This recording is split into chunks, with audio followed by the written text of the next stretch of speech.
In this video, we're discussing psychodynamic theories, a grouping of therapies and other theories that originally stem from Freud's psychoanalytic theory. With psychodynamic theories, we ditch the couch that Freud made famous. Not only that, but clients start facing the therapist. They're not facing away from the therapist as Freud had them do. Let's dig into the psychodynamic approach a bit more. But first, my name is Keegan. I have a master's degree in counseling and I'm a licensed professional counselor.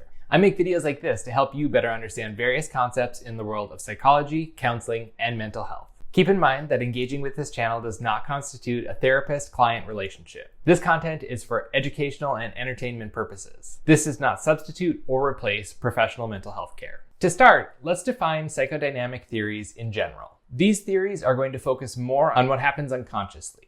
So the unconscious mind is an important part of psychodynamic theories. They're also going to put more attention on ego defense mechanisms and how a person's early upbringing creates difficulties for them now. Overall, psychodynamic theories are going to put more focus on interpersonal conflict. They also work to help people find words to describe the feelings that are troubling them.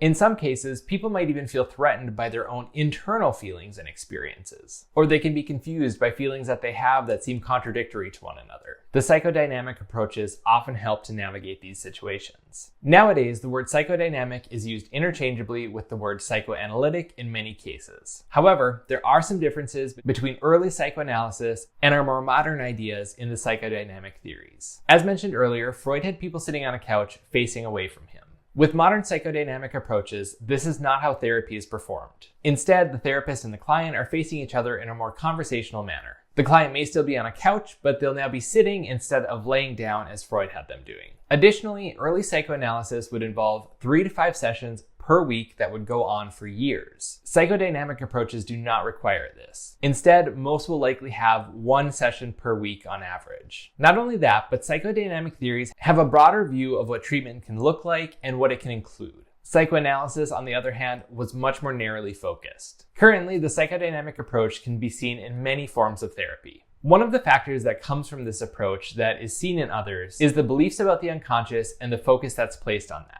How a person's unconscious mind can influence the person is also something that's gained from psychodynamic approaches. Additionally, psychodynamic theories can be helpful in conceptualizing a person.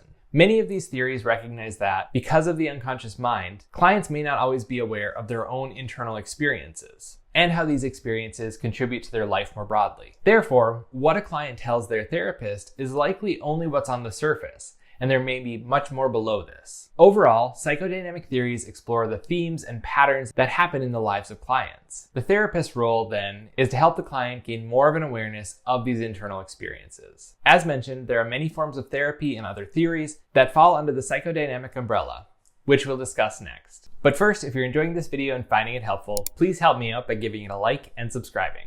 We won't be covering every form of therapy or all of the other theories that are under this psychodynamic approach, but let's quickly discuss a few that fall into this category. First is relational analysis. With this approach to therapy, they view the relationship between the client and the therapist as the most important part of treatment. In relational analysis, the therapist is attuned to the countertransference that they experience. This countertransference is then analyzed for how it can impact treatment. Second is object relations theory. This puts focus on the client's interpersonal relationships. Specifically, they'll look at the relationships that the client has with family, and the relationship between the mother and the client gets extra focus. Third is self-psychology. In self-psychology, the belief is that there are 3 things that must happen in childhood for normal development to occur. First is mirroring, which means that the client must have a caregiver who gives them an adequate amount of confirming responses. Second, the client needs to have someone who is an idealized other in their life, and who is calming and soothing for the client. And third, they must feel a sense of belonging. As I said, there are many theories and therapies that are considered to be psychodynamic. These include analytic psychology, individual psychology, and more. If you want to learn more about any of these, let me know in the comments. That brings us to the end of this video. I hope that you found it helpful. While you're here, make sure that you check out some of the other videos on my channel. Thank you so much for watching.